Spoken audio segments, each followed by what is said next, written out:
Estimados irmãos espíritas e não espíritas, estejamos todos em paz com Jesus, cedendo o nosso coração como ninho de amor às criaturas. Foi-nos solicitado refletir hoje sobre o tema Inimigos Desencarnados. Item 5 do capítulo 12 de nosso Evangelho, cuja temática central é amai os vossos inimigos. Das muitas recomendações de Jesus, essa, sem dúvida, parece ser a mais difícil de ser cumprida, considerando que para sua efetivação, muitas outras exigências precisam ser atendidas no íntimo de nosso coração. Não é fácil, mas é possível. Na base evangélica de Mateus, Jesus é bem objetivo, extremamente preciso. Quando ele diz, amai os vossos inimigos, fazei o bem aos que vos odeiam e orai pelos que vos perseguem e caluniam. Mas neste versículo existem 3 grandes desafios: amar os inimigos, fazer o bem a quem nos odeia e orar pelos que nos perseguem. Mas eu lhe diria, do ponto de vista da evolução, melhor impossível. Mas na prática real, na prática concreta da nossa vida, da nossa existência, haja coração. Não é fácil, mas é possível. Muitas vezes nós imaginamos que inimigos ou adversários existem somente no plano material, no plano físico. E é um engano muito grande da nossa parte. Eles também existem no plano espiritual. Nós não os vemos. No mais das vezes, eles são terríveis. E para tratar com eles, para tratá-los, uma palavra define a nossa ação para com eles: benevolência. Nós temos que ser benevolentes para com os nossos inimigos espirituais, os nossos adversários. Se nós considerarmos que todas as reencarnações são solidárias, elas se interpenetram,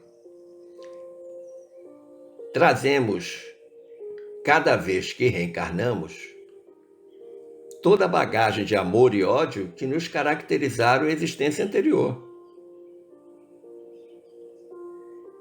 E só há uma forma de nós minimizarmos este débito: é pagar o mal que nos fizerem com o bem.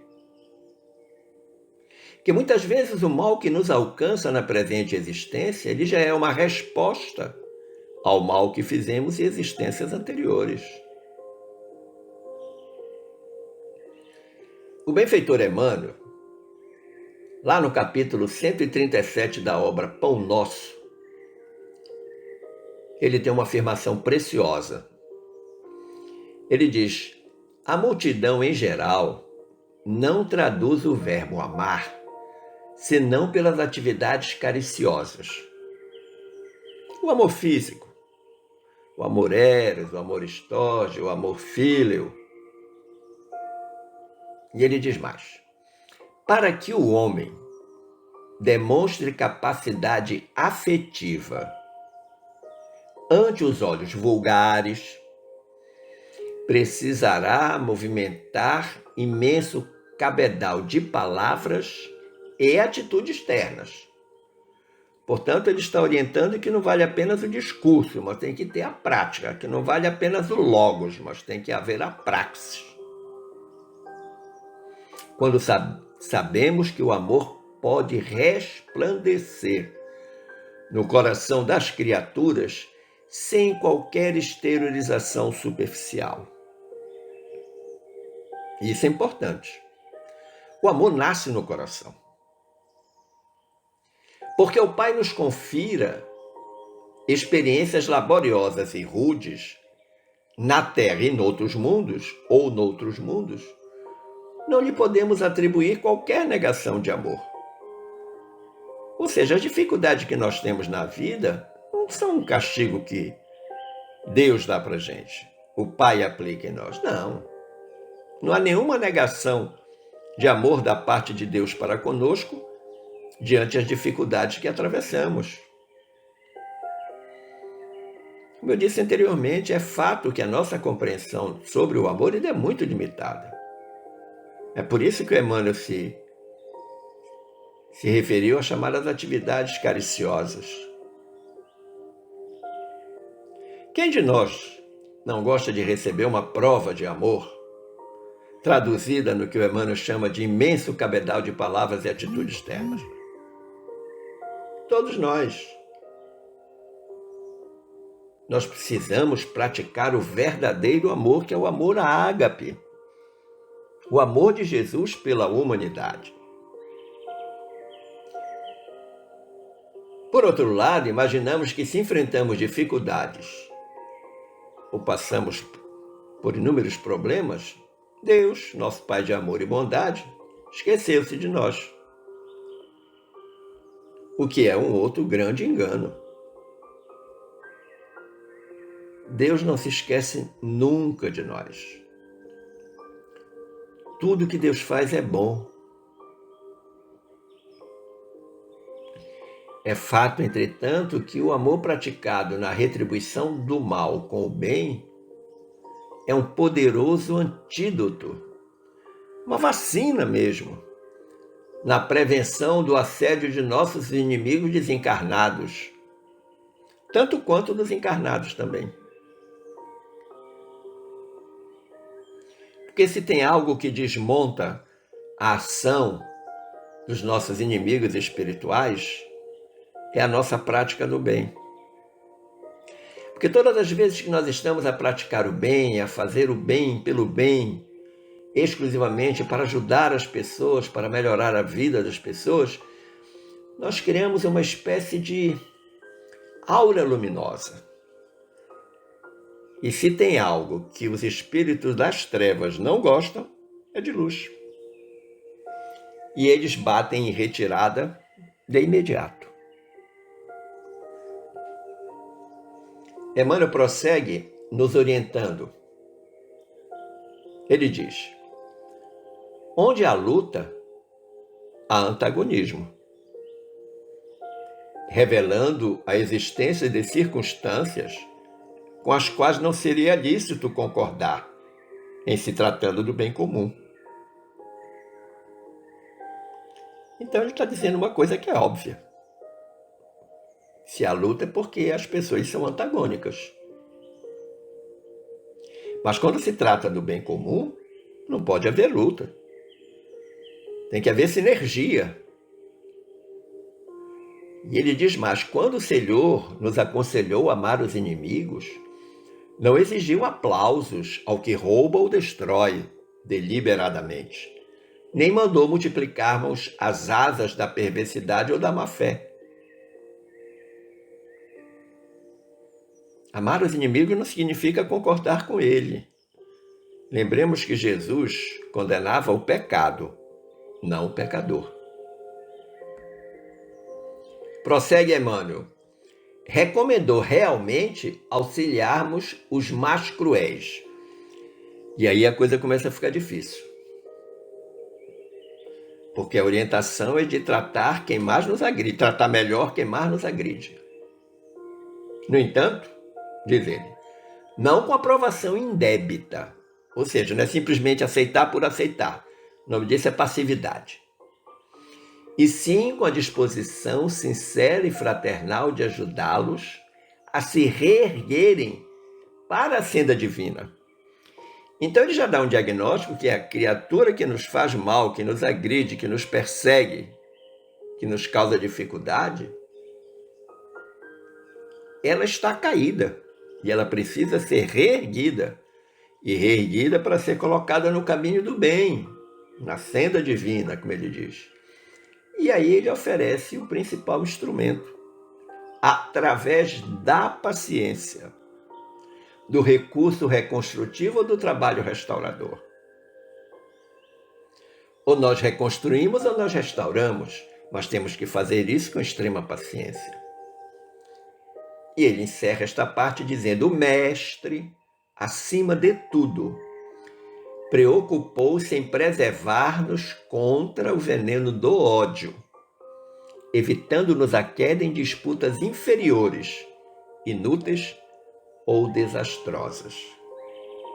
Então Jesus ofereceu todas as ferramentas, todas as vacinas possíveis para que nós utilizemos ante o veneno do ódio. E se nós assumirmos essa condição de odiar, nós vamos entrar em disputas que ele chama de inferiores, inúteis ou desastrosas. É perda total. Recordemos que somos todos grandes devedores uns dos outros. E no curso dos milênios, estamos amortizando essa dívida certas vezes, alongando noutras oportunidades. Dívidas essas que nós rotulamos como kármicas. Herança do pretérito, que pode e deve ser totalmente quitada através da caridade nos dois planos da vida. Sem o que, continuaremos a arrastar o pesado fardo. Se a gente cumpre as orientações evangélicas de Jesus, a gente confirma o próprio aconselhamento dele. Meu jugo é leve e meu fardo é suave. Mas você pode estar se perguntando, como será que os benfeitores, que os inimigos desencarnados agem sobre nós? Como será que esses inimigos trabalham contra nós? Disseram os benfeitores espirituais a Kardec, conforme está citado lá no nosso Evangelho, os inimigos do mundo invisível manifestam sua malevolência pelas obsessões e subjugações com que tanta gente se vê a braços. Ou seja, quantas pessoas são alcançadas por isso? E que representam um gênero de provações. Então, a obsessão e a subjugação é um gênero de provação que a gente passa. Agora, evidentemente, que nós só vamos passar por ela em grande dificuldade se nós não utilizarmos a vacina recomendada por Jesus, que é a prática da caridade. E como as outras, concorre para adiantamento do ser, que por isso as deve receber com resignação e como consequência da natureza inferior do globo terrestre. Olha que interessante que ele está dizendo. Que quando nós somos obsidiados, subjugados, quando nós passamos por esses perrengues com os nossos inimigos espirituais desencarnados, isso é uma das muitas provações que nós temos que atravessar. Provação é estar em prova. Mas isso, essa circunstância adversa, ela concorre para o nosso progresso, para o nosso adiantamento. Razão pela qual a gente deve receber essa dificuldade com resignação e praticando a caridade como vacina para que rapidamente ela desapareça. E por que isto acontece? Porque o nosso globo, o nosso planetinha azul, ainda tem uma natureza inferior. A maldade ainda prevalece em larga escala. Por incrível que pareça, esse assédio ou essa perseguição deve ser percebido como fator de evolução, de progresso do nosso espírito. Claro, desde que ele seja compreendido nessa perspectiva evolucionista. Então, essa resignação que é apontada por Emmanuel, ela não deve ser atendida como aceitação pura e simples da vontade de Deus. Muitas vezes a gente usa essa expressão, o que não é correto. Isso não é só vontade de Deus. Isso é uma grande oportunidade para treinamento da nossa paciência e do nosso perdão. O ser resignado não é um ser medroso nem fraco. Antes, porém, ele é altivo, é destemido, mas tudo isso com base na razão. Ele não age emocionalmente, mas racionalmente. O inimigo não é obrigatoriamente o desafeto físico, mas é inimiga toda força contrária. Toda força contrária é um grande inimigo. Às vezes, diante de ocorrências desagradáveis, imaginamos-las como o mal, quando na realidade elas são preciosas oportunidades de progresso. No capítulo 25 da obra Algo Mais, capítulo esse intitulado Forças Contrárias, Emmanuel ensina-nos dizendo: aprendamos como se afasta a desarmonia, como na Terra já se evita a varíola e a meningite. No caso das energias contrárias, temos no silêncio a vacina ideal. Olha que legal. Como é que a gente vai tratar a desarmonia? Com silêncio. Da mesma forma que a gente previne a varíola e a meningite com a vacina. E ele diz que o silêncio é a vacina ideal. Está aí então uma grande lição. Ao invés do esperneio, do praguejamento, da reclamação, o benfeitor recomenda o silêncio, ao que me arrisco a acrescentar o silêncio orante. Paira sobre todos nós uma grande sombra espiritual, integrada por bons e maus espíritos. Aquilo que Paulo chamou de nuvem de testemunhas. A depender da sintonia que fazemos, nós teremos a ação de uns, dos bons, ou dos outros, dos maus. É fato que os nossos desafetos, desencarnados, estão sempre a espreitar o momento certo para agirem sobre nós. E esse momento vem durante nossas sintonias inadequadas. Por isso que Emmanuel diz, elas aparecem claramente numa frase de queixa, num apontamento leviano, numa brincadeira de mau gosto, no boato infeliz, na referência maliciosa ou em qualquer conceito-chave que nos induza para descaridade e perturbação. Então essas ou esses são exemplos das sintonias inadequadas que Emmanuel está colocando para a gente. Muitas vezes uma brincadeira de mau gosto atrai um monte de espíritos inferiores para cima da gente. Uma palavra mal colocada, um apontamento leviano. Quando nós nos queixamos, quando nós reclamamos, praguejamos, isso tudo vai criando uma sintonia favorável à ação dos inimigos desencarnados. E aí o Emmanuel aconselha com propriedade, recorrendo a uma metáfora fácil da gente compreender. Ele diz assim, recorramos ainda aos símbolos do trânsito. Vigiemo-nos de espírito centralizado no bem de todos Então, a melhor forma de nós vigiarmos as próprias ações é centralizar todo o nosso empenho, toda a nossa força, toda a nossa dedicação no trabalho do bem para os outros. Diz ele: se somos mentalmente visitados por ideias de crueldade e discórdia, lamentação ou desânimo, e nós seremos, a depender da sintonia, acendamos o sinal vermelho do não prossigas. O sinal vermelho diz: para.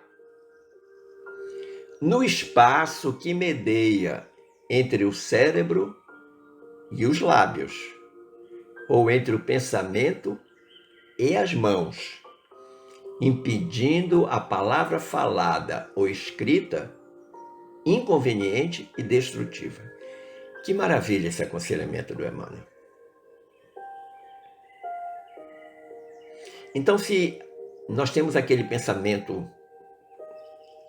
errôneo, errado, ele nos visita. Naquele momento exato, nós devemos acender o sinal vermelho. De sorte que, entre o que nós vamos pensar e o que nós vamos fazer ou dizer, a gente tenha todo cuidado e toda prudência para que essa palavra ou esta ação não seja inconveniente e destrutiva, não apenas para o outro, como para nós mesmos. Mas é na obra Através do Tempo, mais especificamente no capítulo 33, intitulado Inimigos que não devemos acalentar, que o benfeitor de Chico Xavier oferece-nos uma grande lição. Ele diz assim para a gente: defende o mundo íntimo contra aqueles adversários ocultos que não devemos acalentar.